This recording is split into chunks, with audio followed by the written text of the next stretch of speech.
अवांजी समातुन ताईं Radio Voice of Sindh London.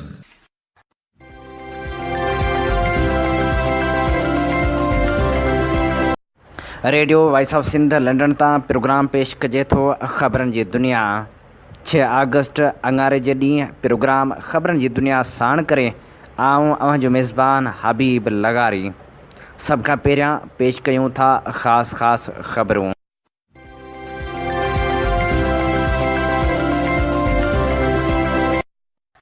वालारिल Kashmir में भारत पारां अण ऐलानियल कर्फ्यू नाफ़िज़ करण बाद ज़िंदगी मफ़लूज बणिजी वई आहे। जॾहिं त तालीमी इदारा बंदि आहिनि, हुरियत अॻवान पिणु नज़रबंदि आहिनि। जॾहिं त महबूबा ऐं उमर अब्दुल्लाह खे गिरफ़्तार कयो वियो आहे। तालीमी इदारा बंदि हुजण जे करे इम्तिहान पिणु मुल्तवी कया विया आहिनि। कोर कमांडर कॉन्फ्रेंस में चयो वियो आहे त कश्मीरियुनि सां जदोजहद में गॾु आहियूं। टूणी कोट भरिसां बरसाती पाणी जी भेण ऐं 2 भाइर ॿुॾी फ़ौत थी विया। सुप्रीम कोर्ट चयो आहे त सिंध जे वॾे वज़ीर खे तौहीन अदालत जो नोटिस जारी कंदासूं। वफ़ाक़ी सरकार ख़िलाफ़ थी त छा थींदो। कराची में रेलवे जी ज़मीन तां पुलिस चौकियूं हटाइण लाइ 9 अगस्त ताईं मोहलत। रेंजर्स खे बि पार्क ख़ाली करण जो हुकुम। सूबाई वज़ीर सुहेल अनवर सियाल ख़िलाफ़ 3 महीननि में जांच मुकमिल करण जो हुकुम ॾिनो वियो आहे। कड़ियो गहवर भरिसां गुरबत खां तंग थी नारीअ ख़ुदकुशी करे छॾी। ऐब खे शर्जील मेमण ख़िलाफ़ जांच मुकमिल करण लाइ मोहलत मिली वई। कराची यूनिवर्सिटी इंतिज़ामिया मुंहिंजी अम्मा जी ज़मीन ते कब्ज़ो कयो आहे, ख़ाली नथी करे। नबील गबोल अदालत पहुची वियो। ॾहर की भरिसां औरत जो ताज़ो ॼावल ॿार साहिरनि वटि फ़ौत। नामियारे कहाणीकार रसूल बख़्श दर्स जे घर ते क़ानून लागू कंदड़ इदारनि जे अहलकारनि जो छापो। पुटनि सूधो गिरफ़्तार करण जी कोशिश। पीर ॻोठ भरिसां खजी जे बाग़ मां ॻोठाणे जो लाश हथु आयो, जंहिंजी सुञाणप शेर मोहम्मद कलोड़ो तौरु थी। सुप्रीम कोर्ट में सिंध जे वॾे वज़ीर जी नाअहली लाइ नज़रसानी दरख़्वास्त ॿुधण जोगी करार ॾिनी वई आहे। मुराद अली शाह खे नोटिस पिणु जारी कया विया आहिनि। पीर ॻोठ भरिसां पुराणे ज़मीनी तकरार तां चाचा भाइटिया विढ़ी पिया। चाचे भाइटे जे घर खे बाहि ॾेई छॾी। फायरिंग में 2 ॼणा मरणीग। डीपले में गूंगी औरत सां लॼा लुट जी कोशिश कई वई, जॾहिं त पुलिस जवाबदार खे गिरफ़्तार करे वरितो आहे। सिंध में 9 अगस्त खां तेज़ बरसातनि जो इम्कान ज़ाहिर कयो वियो आहे। सिंध जे केतिरनि इलाइक़नि में पाणी जी खोट बरक़रार आहे, जॾहिं त एहतिजाज पिणु कया विया। ऐं हाणे प्रोग्राम में पेश कंदासूं तफ़सीली ख़बरूं।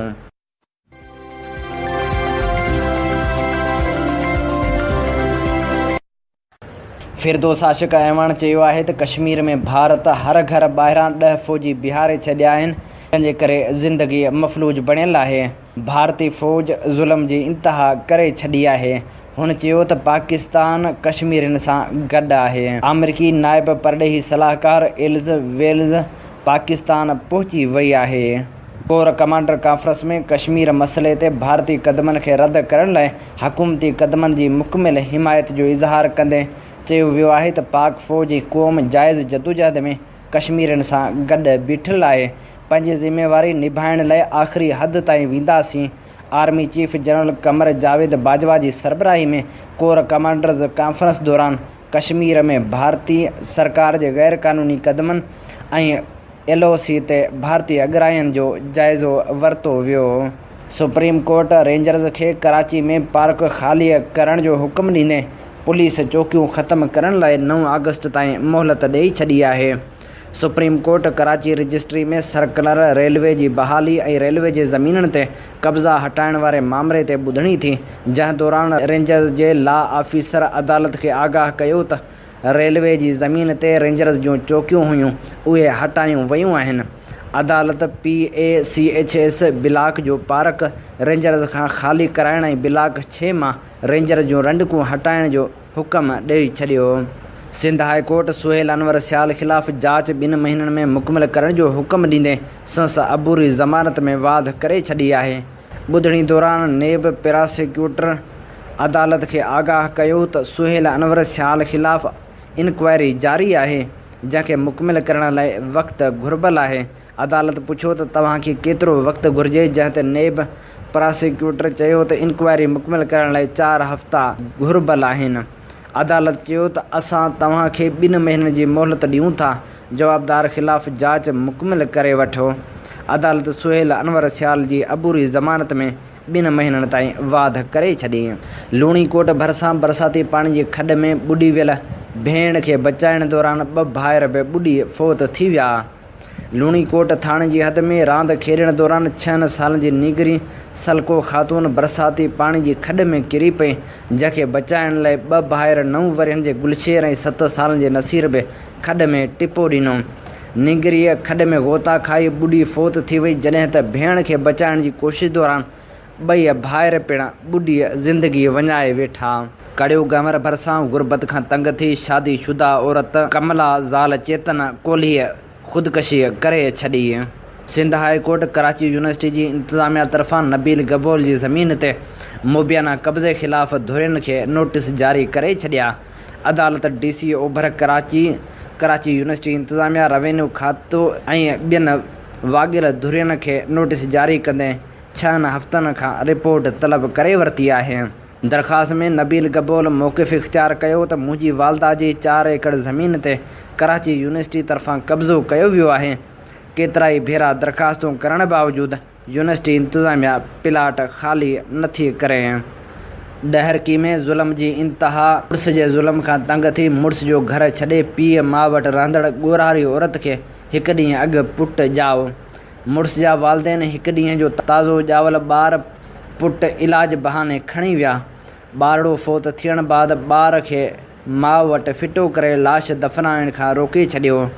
कयूम कॉलोनी जे रहवासण हाजी लाल ख़ालदी ऐं घरवारी शर्मा ख़ालदी ॾहरकी थाणे ते पहुची दाहियो त धीअ बानो जी शादी राशिद राजपूत सां कराई हुई। शादी बाद राशिद बानो ते तशदुद कंदो हो। तशदुद खां तंग थी बानो मुड़ुस खां कावड़जी असांजे घर आई। हुन खे ॿार हो। 1 ॾींहुं अॻु बानो खे पुटु ॼाओ त राशिद जा पीउ माउ घर आया त ॿारड़ो असांखे ॾियो, हिन खे वैक्सीन ऐं इलाज करायूं, पर राति देरि सां फ़ौत थियल ॿार असांजे घर फिटो करे विया ऐं चयो त ॿार दफ़न न कजो। असां अहिड़ी दांह खणी थाणे पहुता आहियूं, पर पुलिस बि धिका ॾेई थाणे मां कढी छॾियो आहे।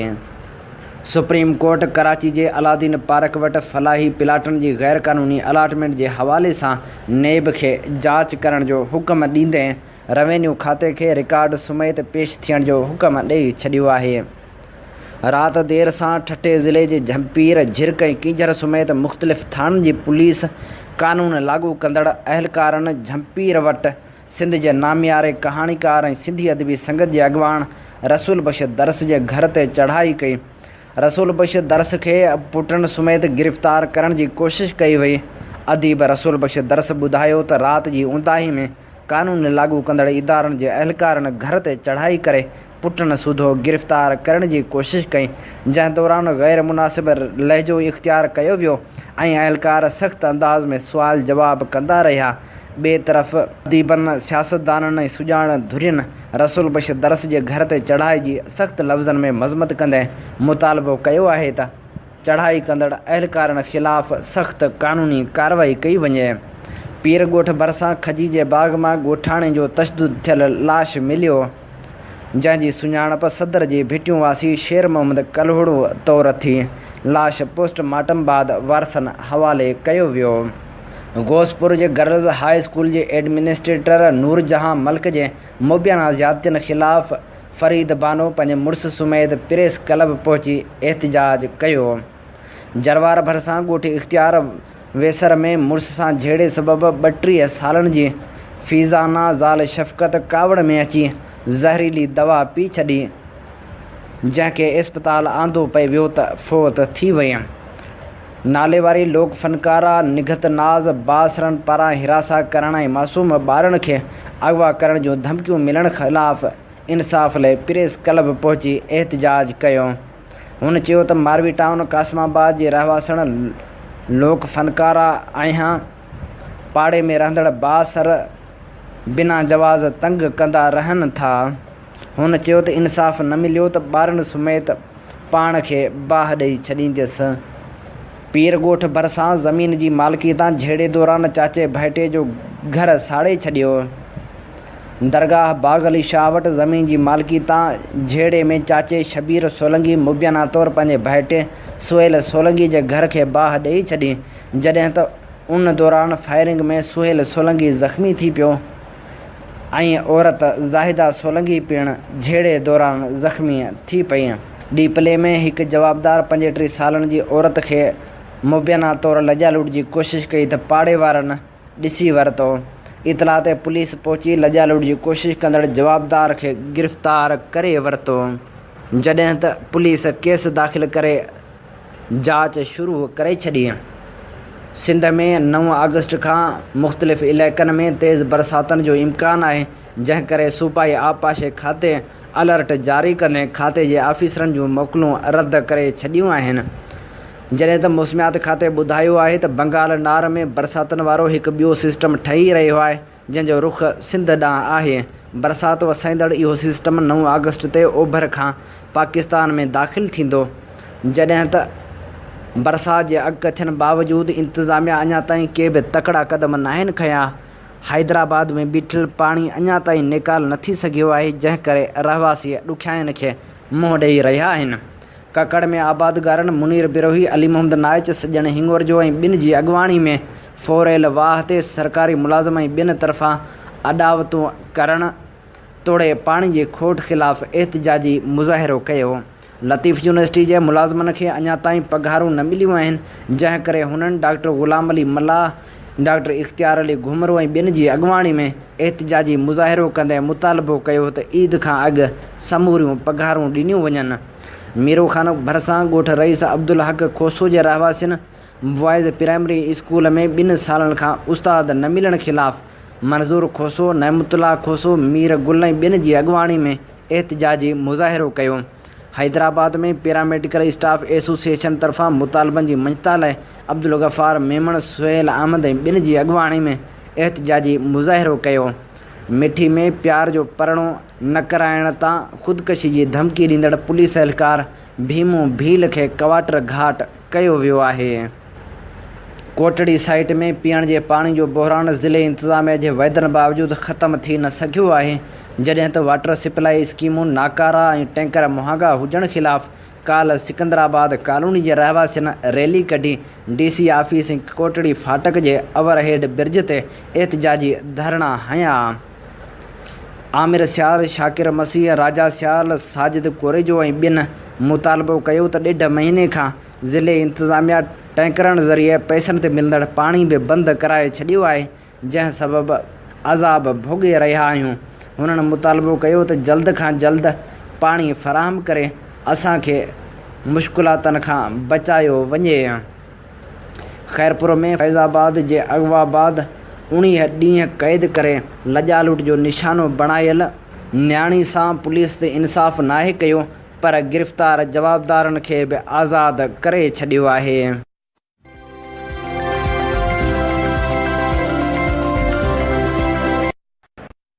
प्रोग्राम ख़बरनि जी दुनिया में हाणे किताब सिंध जो सफ़र जा वर्क वरायूं था, शामिल करियूं था ॿियो हिसो।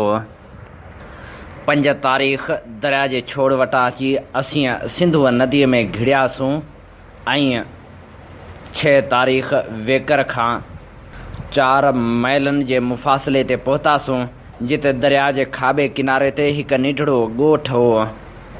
मां लही उहो ॻोठ ॾिसणु वियसि। ॻोठ जे पटेल सां मिलियसि ऐं जुमे नाखे जे ज़रिए साणसि कचहरी कयमि। हुन जी मादरी ॿोलीअ सिंधी हुई। असांजे सुवालनि जा जवाब हुन ॿुढड़े पटेल अहिड़े त वॾे आवाज़ सां ॾिना जो पहिरें त मूं सम्झो त हूअ या त असांखे ॿोड़ो थो सम्झे या असांजी हिन तरह संस ॻोठ में घिड़ी अचण ते नाराज़ आहे। पर जुमे खां पुछा करण ते मालूम थियमि त उन में का बि बुराई न हुई। ॾाढे ॻाल्हाइण जो हिते आम रिवाज आहे। हितां जा माण्हू निहायत मिसकीन ॾिसण में थिया आया ऐं संदन झूपड़ा अहिड़ा हुआ जहिड़ा हिंदुस्तान में माण्हू पंहिंजे ढोरनि जा वथाण ठाहींदा आहिनि। सारो कुटुंब हिते पके घर में रहियल हूंदो आहे, जंहिंमें ज़ाल, मुड़ुसु, पुट, नुंहुं ऐं ॿार वग़ैरह समूरा हिकिड़े ई पके दालान में गाह जे मथां तॾा विछाए उनखे हंधि बणाए सुम्ही पवंदा आहिनि। हुन जो खाधो आम तरह चांवरनि जी थुल्ही मानी ऐं ताज़ी या सुकल मच्छी आहे। हीअ माण्हू तमाक ऐं बसरनि जा ॾाढा शौक़ीन आहिनि। ॻोठ जे पटेल पिणु असांखे उहे शयूं तोहफ़े तौरु ॾियण जी आछ कई। मूं पटेल खां संस मुल्क में ढलनि ऐं महसूल जे रिवाज बाबति पुछियो। हुन ॿुधायो त हिते ढलूं या महसूल घणो करे जिन्स जी सूरत में वरिता वेंदा आहिनि। पोख घणो तणो फ़क़्ति चांवरनि जी थिए थी, जे हिते चङे अंदाज़ में थींदड़ आहिनि। हारी खे फसल जो 5 हिसो मिलंदो आहे। बाक़ी चइनि हिसनि मां अधु सरकार खणे थी ऐं अधु ज़मींदार खे मिलंदो आहे। 4 तारीख़ मां वेकर छावणी वटि अची लथुसि, जिते मुंहिंजे साहिब ऐं दोस्त कैप्टन ईस्टविक वॾी सिक सां मुंहिंजी मरहबा कई। 8 तारीख़ जो सॼो ॾींहुं मूं वेकर ॻोठ जी चकास ऐं जांच पड़ताल में ख़र्च कयो। हीअ ॻोठ 24-25 रदीअ झूपड़नि जी हिकु बस्ती आहे। शाम जो कर्नल पाटंगर बि हैदराबाद खां हिते पहुतो। 9 तारीख़ असां पंहिंजा तंबू फ़ौजी छावणी वटां खणी रेजिडेंट जे तंबू वटि अची हया। उन तारीख़ खां मूंखे जंहिं कम जो ज़िमो मिलियो हो उहो मूं बाक़ाइदे शुरू करे ॾिनो। हिते मूंखे तुलसी शाम ॻोठ जे वेठल सिकंदर ख़ान सां मिलण जो वजह मिलियो, जो मुंहिंजो झूनो दोस्त आहे ऐं हिन वक़्तु अंग्रेज़ी फ़ौज में सूबेदार मेजर जे उहिदे ते आहे। उहो ई वॾे में वॾो उहिदो आहे जो कंहिं हिंदुस्तानी खे मिली सघे थो। हू सफ़र में आहे। हुन पंहिंजे हिकु दोस्त मिर्ज़ा अली अकबर सां मुंहिंजी वाक़फ़ियत कराई, जो कैप्टन पावेल खे फ़ारसी पाढ़ींदो हो। हूअ चङो तरक़ी कंदड़ मुग़ल जवान थिए लॻो। मां हिते सिंधी ग्रामर सिखणु शुरू कयो ऐं ॾिठमि त उहो को घणो ॾुखियो कीन हो। एशियाई ज़ुबाननि जी आम बुनियादी असूलनि जो को बि ॼाणू निहायत सवलाई सां सिंधी ज़ुबान सिखी सघे थो। 14 तारीख़ पंहिंजे दस्तूरी कमकार खां वांदो थियण बाद मां सरकारी ख़ज़ाने जी संदूक खे ॻणणु ऐं उन्हनि जा नंबर लिखणु शुरू कया। उन्हनि मां 178 संदूकूं ताज़ो बम्बई मां आयूं हुयूं। उन शाम जो ख़ुदकशी जो हिकु निहायत अफ़सोसनाक वाक़ियो थियो। डरागून दस्ती जे हिकु अमलदार पाण खे गोली हणी मारे विधो, संस अहिड़े क़दम जे सबबु जो को बि पतो पइजी न सघियो। सियासत ते बहस। 15 तारीख़ मूंखे रेजिडेंट कर्नल पाटंगर सां वाक़फ़ियत हासिलु करण जो शर्फ़ मिलियो। चहिरे मां ई संस लियाक़तूं ऐं मुस्तक़िल मिज़ाजी बखी रही हुई। हाणे आउं सिंधियुनि सां लह विचड़ में आयुसि ऐं साणनि ॻाल्हाइण ॿोल्हाइण वसीले संदन ॿोली जा मुहावरा सिखियुसि। सुस्ती ऐं बेकारीअ सिंधियुनि जी मुख्य आदतनि मां आहे। दरिया जा नाखिया सारो ॾींहुं मुंहिंजे तंबू जे ॿाहिरां वेठा बहस मुबाहिसा कंदा ऐं यट शट हणंदा हुआ।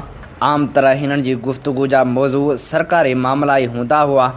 हिकु दफ़े हिकु धुर चयो त मुल्क हाणे ॼाण त वियो सिघो ई अंग्रेज़नि जो मथसि मुकमिल कब्ज़ो थी वेंदो। उन में टालपुरनि जो पंहिंजो ॾोह आहे, ख़ासि तरह मीर सूबेदार जो, जेको अञा ताईं अंग्रेज़ जहिड़ी हड़ खाऊ क़ौम जी दोस्ती जा दम पियो भरे। अंग्रेज़नि सॼे हिंदुस्तान ते कब्ज़ो करे वरितो आहे। हू अहिड़ी तरह सिंध ते बि कब्ज़ो करे वठंदा। ॿियो चवणु लॻो त दोस्त अव्हीं भुलिया आहियो, हैदराबाद जा मीर किरिस्तानी छो न थी वञनि, पर जेसिताईं मीरपुर वारो मीर शेर मोहम्मद असांजे पासे आहे तेसिताईं को बि डपु कोन्हे। आला हज़रत मरहूम मीर करम अली ख़ान जी बेगम साहिबा हुनखे अंग्रेज़नि जे मुक़ाबले लाइ काफ़ी ख़ज़ानो ॾेई छॾियो आहे। अञा बि एतिरो ॾियण लाइ तयारु अथसि जो हूअ सारी दुनिया जे फ़र्क़ियुनि जे ख़िलाफ़ु दाइमी जंग जारी रखी थो सघे। ऐं जे ख़ुदा चाहियो त अंग्रेज़ जेको ख़ज़ानो हथियार ऐं ॿियो साज़ सामान हिन मुल्क में आणे रहिया आहिनि उहो समूरो असांजो थींदो। क़ुर पाक कीन चयल आहे त हिकिड़ो ईमान वारो 10 काफ़रनि खे शिकस्त ॾियण लाइ काफ़ी आहे। उन ते हिकु टियों अछी ॾाढ़ी वारो सिंधी थधो साह खणी चवणु लॻो त अव्हीं रुॻा हवाई ख़्वाब पिया ॾिसो। अव्हां 2 रंगा यानी अछा ॻाढ़ा ऐं कारा शैतान ॾिठा ई कीन आहिनि जे जंग जे मैदान में गॾिजी विहनि था। ऐं जॾहिं पेशवा मराठा हाकिम जी नौकरी में हुअसि तॾहिं दखन में मूं उन्हनि जूं जंगियूं ॾिठियूं। हीअ उन ॻाल्हि जी साबिती ॾिसो। ईअं चई हुन ॿाहूं खुंजे पंहिंजे ॿाह में लॻल गोली जो निशान वेठलनि खे ॾेखारियो ऐं चवणु लॻो बराबरि मुड़ुस जो मट आहे ऐं बाज़ी जुआन त 2-3 खे बि मुंहुं ॾेई था सघनि, पर बरशतिया कि तलवार जो तलवार सां मुक़ाबिलो हुजे। हिननि बुज़दिलनि अंग्रेज़नि वटि तलवारूं कीन आहिनि ऐं जे अथनि त उहे असांजे लठियुनि खां बि चट आहिनि, पर हू पंहिंजे गोलियुनि वारे शैतानी हथियार सां परे खां मुड़ुस खे किराए था विझनि। जॾहिं माण्हू खाइनि अञा मेल पंध ते हूंदो आहे, उनजो कहिड़ो इलाजु कजे। मुंहिंजे तंबू जे ॿाहिरां हिन क़िस्म जा बहस मुबाहिसा अक्सर मूंखे विंदराईंदा हुआ ऐं बैज़े आऊं पंहिंजी जाइ तां उथी हुन जे बहस में दिलि ॾेई पंहिंजे भॻल टुटल सिंधी में चवंदो हुउसि त अंग्रेज़ अव्हां जे बुखे मुल्क ते कॾहिं बि कब्ज़ो कोन कंदा, पोइ खणी उहो खेनि उछलाए ॾियो। हिन मुल्क में मच्छी ऐं जानवरनि खां सवाइ ॿियो छा रखियो आहे? अंग्रेज़नि जी हुकूमत हेठि अॻु में ई काफ़ी ज़रख़ेज़ मुल्क मौजूदु आहिनि। तंहिंखां सवाइ अंग्रेज़ मीरनि जा दोस्त आहिनि। अंग्रेज़ी फ़ौजूं रुॻो हिंदुस्तान में पंहिंजे हथायल मुल्कनि जी हिफ़ाज़त ऐं ख़ुदि मीरनि जे मुल्क खे धारनि जी अॻराई खां बचाइण लाइ सिंध मां लंघी रहियूं आहिनि। उनजो जवाबु हू सभई टहक सां ॾींदा हुआ ऐं चवंदा हुआ त साईं, अव्हीं जेके फ़रमायो था उहो सही हूंदो। असीं ॼट माण्हू हुकूमतनि जी ऊची सियासत खे किथे था सम्झी सघूं। ईअं चई वरी बि सभई वठी टहक ॾींदा हुआ। पंहिंजे साहिब जी ख़्वाहिश मूजिबि मूं कराची जे सिंधी हिंदू वापारी नाउमल सां तालुकात क़ाइमु कया, जो सिंध में अंग्रेज़ इख़्तियारी वारनि लाइ निहायत मुफ़ीद ऐं कारआमद साबित थियो। हूअ वक़्त बे वक़्तु मूंसां मिलंदो रहंदो हो ऐं असांजी फ़ौज जे घुर्जनि ऐं ज़रूरतनि जी पूराई लाइ हुन का बि कसर न छॾी। हूअ वॾे पैसे वारो माण्हू हो। संदसि शाही कुटुंब हो, जंहिंमें हिकिड़ो पीउ, 6 भाइर, केतिरियूं ज़ालूं ऐं ॿार हुआ। लाड़ में नाउमल जो चङो असर हलंदी पुॼंदी हुई। 19 डिसंबर ते 1 शवाल यानी ईद उल फितर जो ॾींहुं हो। उहा ईद इस्लामी दुनिया में निहायत शान शौक़त सां मल्हाई वेंदी आहे, जो उहा हिकु महीने जी महिनत, मुशक़त ऐं आज़माइश जे ख़ात्मे ते ईंदी आहे। फ़ौज सां को बि मुला या मौलवी साण न हो। उन करे किन दोस्तनि जे चवण ते मूंखे उहे फ़राइज़ बजाए आणा पिया। जेतोणीकि अरसे खां मूंखे उन्हनि जो को बि तजुर्बो न रहियो हो। मूं मुस्लिम फ़ौजनि खे, जिन में कंपनी जा प्यादा ऐं सवार सिपाही हुआ, ईद निमाज़ अदा कई ऐं ख़ुतबो पढ़ियो। फ़ौज जे मुस्लिम अमलदारनि पाण में फोड़ी करे दस्तूर मुताबिक़ मूंखे रुमाल ऐं दस्तार पेश कई, जा 40 रुपया खाई वई हुई। उन्हनि ॾींहंनि में अक्सर असांखे मीर शेर मोहम्मद ख़ान जे हमले जा कूड़ा अफ़वाह परेशान कंदा हुआ। 20 डिसंबर ते ख़तरे जो चिताव मिलियो। सारी फ़ौज सुजाग रखी वई ऐं मुखिया अमलदार वारे ते पहिरो ॾींदा रहिया। मुंहिंजो ख़्यालु आहे त हिन मुल्क जा कुकड़ ग़ैर मामूली तरह मज़हबी आहिनि, जो सुबुह ऐं पोयाड़ी जे वक़्त वारनि दस्तूरी बांगनि खां सवाइ राति जो बि हूअ 2 कलाक वधीक बांगूं ॾियण में सर्फ़ कंदा आहिनि। हीअ बांगूं हू राति जो 8 बजे शुरू करे 10 बजे ख़तमु कंदा आहिनि। हिंदुस्तान ऐं ईरान में कुकड़नि जे बेवक़्तो बांगनि ॾियण खे ख़राबु उहिञाण या बदसवण सम्झो वेंदो आहे ऐं हिन क़िस्म जी हरकत अक्सर वीचारे कुकड़ जी हयाती वञाइण जो बाहिस थींदी आहे। पर हीअ सिंधी उनजी का परवाह कान था कनि। घोड़ाबारी जो ॻोठ ॾिसणु वियुसि, जो हितां मेल पंध ते हो। हीउ हिकु वॾो ॻोठ करे सम्झो वञे थो। मंझंदि 100 खन रदीअ झूपड़ा आहिनि।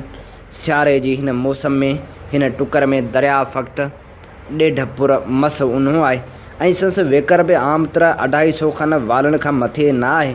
हितां जी ज़मीन जी नोयत मूजिबि पाणी मिटी वारो आहे ऐं मंझंदि रेती गॾियल आहे। 23 तारीख़ असांखे इहो ॿुधी ख़ुशी थी त असांखे मंज़िल कोच करण जो हुकुम मिली वियो आहे ऐं सुभाणे असांजी ठठे ॾांहुं मुसाफ़िरी शुरू थींदी। पंहिंजो सामान सणो असां फ़ौज जी मॾी सां गॾु रवानो करे छॾियो। ॿिए ॾींहुं असीं पंहिंजा तंबूअ पटे घोड़नि ते चढ़ण वारा हुआसीं त मुंहिंजे साहिब खे रेज़िडेंट वटां हुकुम पहुता त हूअ फ़िलहालु जिते आहे उते ई तरसे, जेसिताईं ॿार खणंदड़ उठनि जो वधीक बंदोबस्तु थी सघे। जो उन्हनि जी तलब वधी रही हुई, 24 जो सॼो ॾींहुं उठण लाइ बंदोबस्तु करण में लॻी वियो।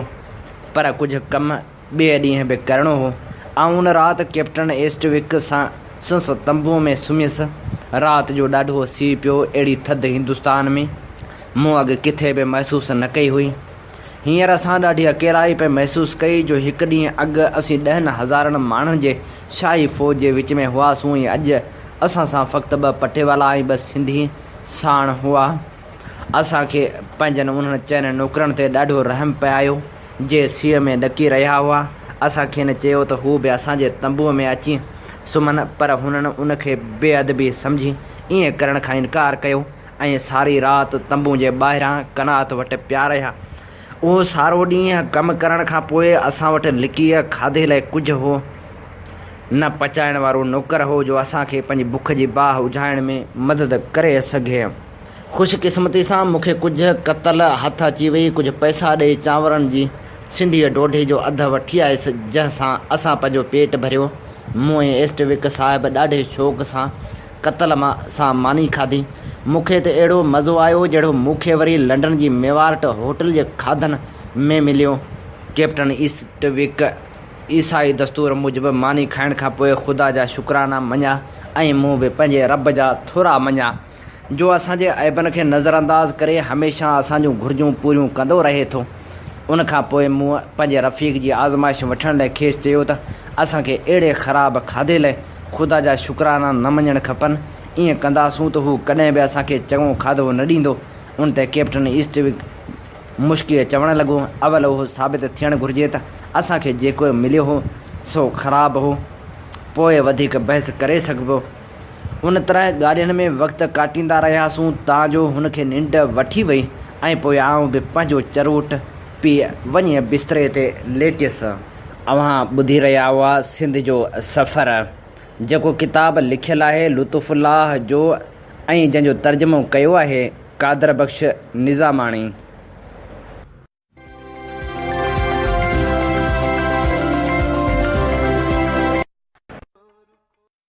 प्रोग्राम ख़बरनि जी दुनिया में हाणे शामिलु करियूं था मज़मून।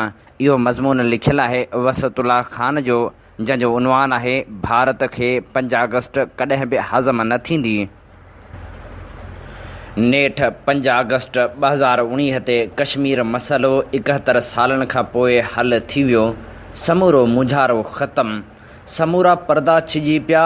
ॿिली पूरी रीत थैली खां ॿाहिरि कंहिं ॿिए न पर भारत जी हुकूमत पंहिंजे मोहसिननि नेहरू ऐं पटेल जे सही कयल वाइदनि ते पाणीअ फेरे छॾियो।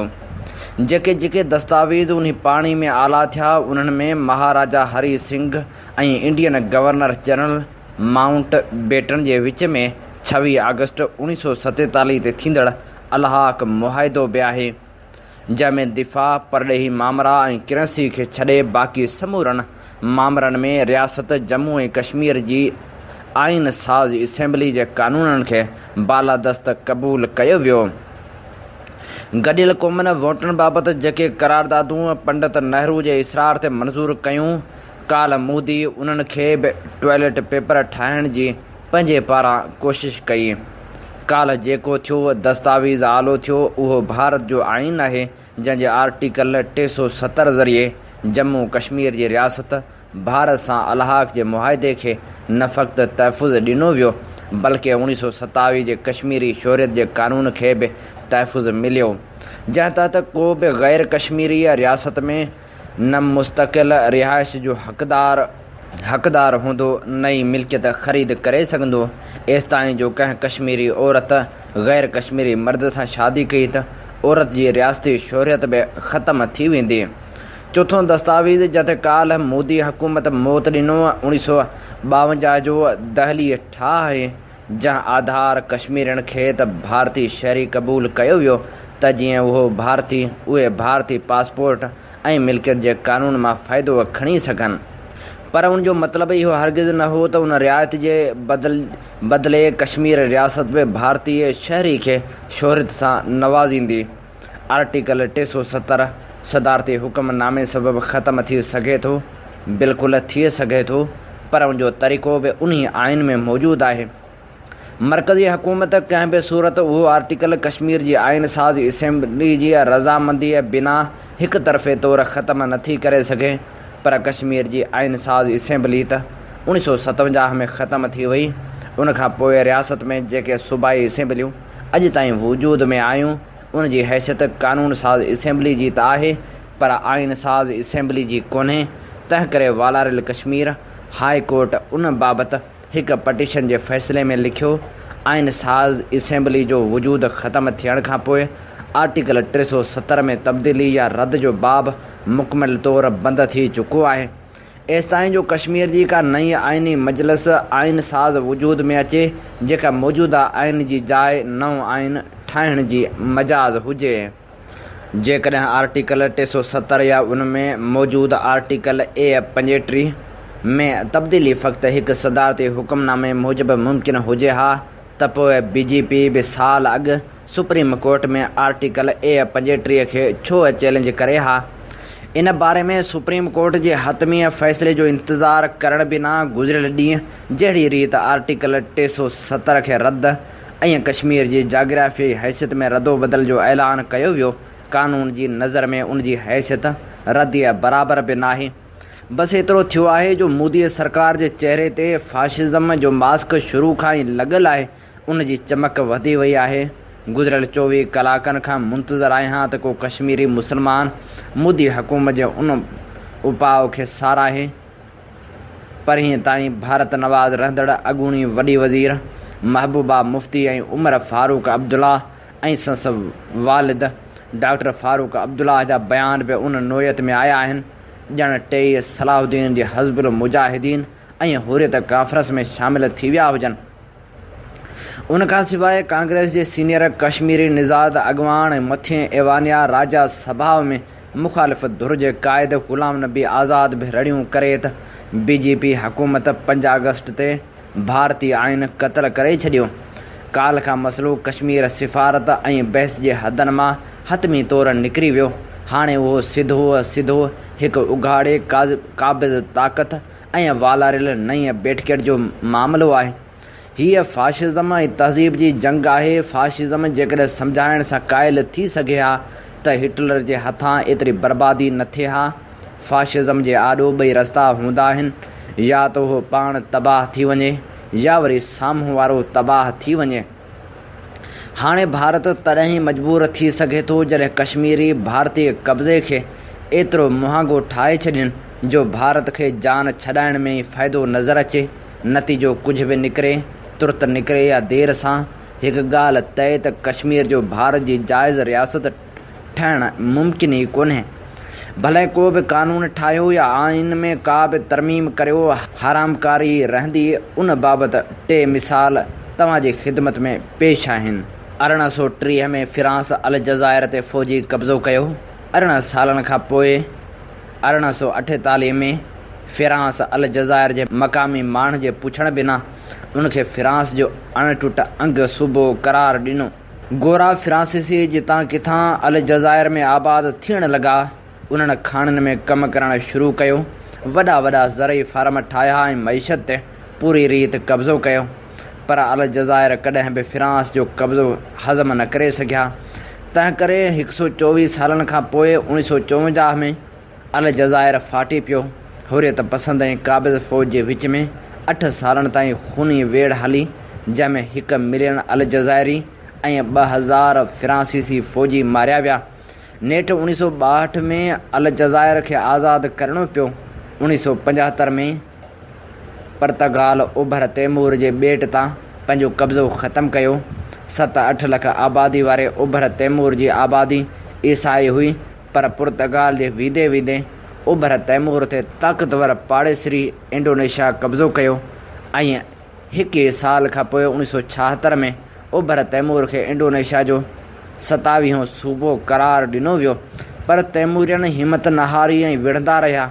नेठि 1999 में गॾियल क़ौमुनि तहत उन सुवाल ते रेफरेंडम थियो त तैमूरी रेफरेंडम जो हिसो हुजे या इंडोनेशिया जो हिसो रहणु चाहे थो या वरी आज़ादी चाहे थो। 99% आज़ादी जे हक़ में वोट ॾिनो ऐं 2002 में ओभर तैमूर हिकु आज़ादु मुल्क बणिजी वियो। उहा अलॻि ॻाल्हि आहे त उन आज़ादी जी क़ीमत हर ख़ानदान घटि में घटि हिकु शहीद जे शिकल में अदा कई। इसराइल कॾहिं खां फ़लस्तीननि जे बारे में गॾियल क़ौमुनि जी हर करारदाद बूट जे तरे हेठां रखी रहियो आहे। गोलान ते कब्ज़े, ओभर यरूशलम खे इसराइल में ज़िम करण ऐं वालारे वालारिल इलाइक़नि में लखें यहूदियुनि जी आबादकारी बि इसराईल कब्ज़े खे जाइज़ ठाहे सघे थी। इहो सही आहे त फ़लस्तीनी हेसि ताईं आज़ादी लाइ विढ़ी रहिया आहिनि ऐं ख़बर नाहे केसि ताईं विढ़ंदा रहनि, पर इसराईल कॾहिं बि हरामज़दगी खे हिलालकारी करार नाहे ॾियारे सघियो। दुनिया केतिरी बि बेहस हुजे, पर उन हालत में बि आलमी बिरादरी जे अखियुनि में जूतनि सूधो घिरणु अञा मना आहे।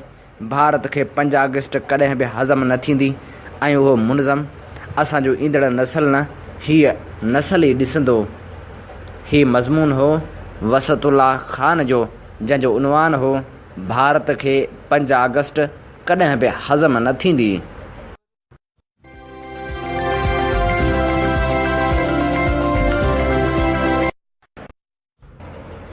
ऐं हाणे प्रोग्राम ख़बरनि जी दुनिया में शामिलु करियूं था एडिटोरियल, जेको असां अव्हां लाइ चूंड कयो आहे रोज़ानी कोशिश अख़बार मां, जंहिंजो उनवान आहे सिंध काबीना में वाद, छा कारकर्दगी में बि इज़ाफ़ो थी सघंदो। सिंध काबीना में 4 वज़ीरनि ऐं 2 सलाहकारनि जो इज़ाफ़ो कयो वियो आहे, जिन में 2 अहिड़ा वज़ीर शामिल आहिनि जिन खां घोटकी जी निढी चूंड सबबि इस्तीफ़ाऊं वरितियूं वयूं हुयूं। उहे साहिब नासिर शाह ऐं अब्दुल बारी पिताफ़ी आहिनि, जिन खे ॿीहर वज़ीर बणायो वियो आहे। अहिड़ी तरह हिन भेरे सुहेल अनवर शाह ऐं ॼाम इकराम धारिजे ते वज़ारत जी नवाज़िश कई वई आहे।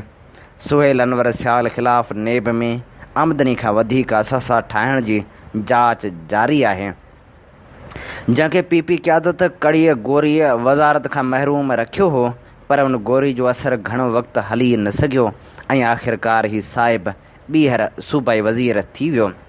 जाम अकराम धारे जो बि अॻूणी पीपी हुकूमत में कोऑपरेटिव सोसाइटीज़ जो वज़ीर रहियो, जेको हिन भेरे उन मनसब खां महरूम हो ऐं हाणे नेठि नवाज़जी वियो आहे।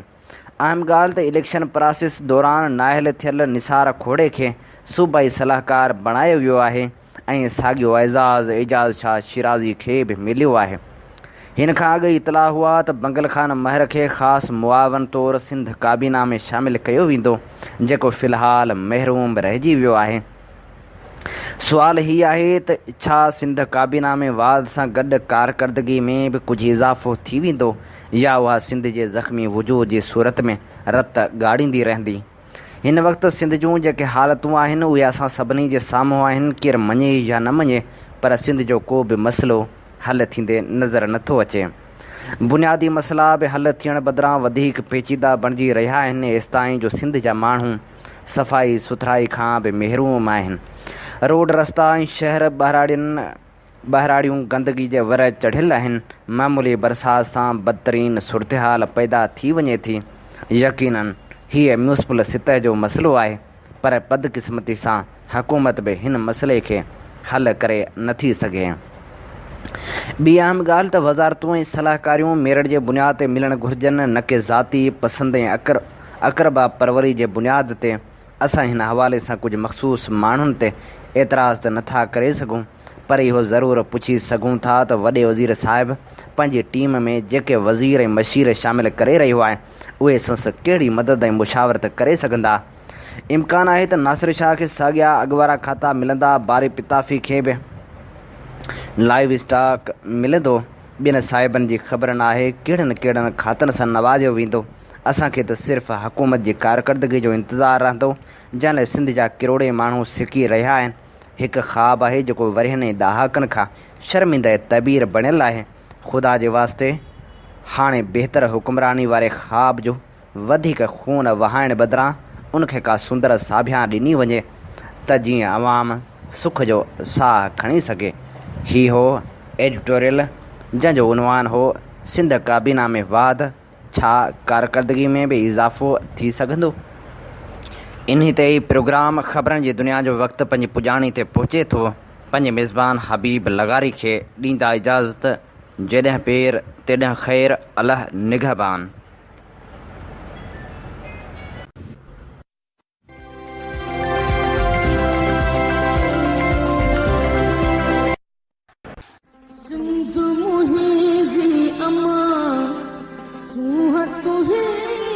मथा छा लिखी छा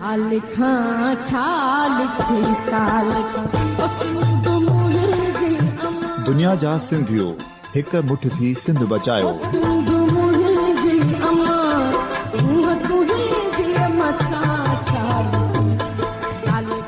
सिंध जो क़ौमी आवाज़ Radio Voice of Sindh London.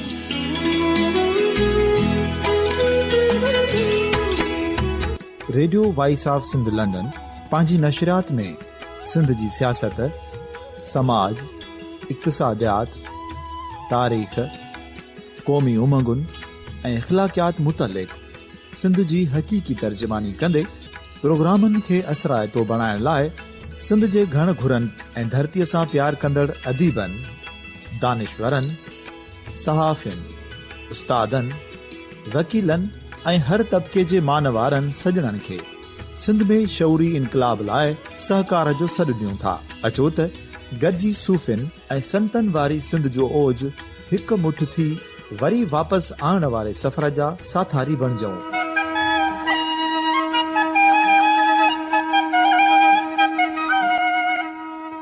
हिक नए सुबुह जी शुरूआत जो पड़ाॾो घर घर, ॻोठ ॻोठ ऐं शहर शहर ताईं पहुचायो। शाल सिंध आबाद ऐं ख़ुशहाल थिए, सिंधी माण्हू सुखियो ऐं सताबो थिए।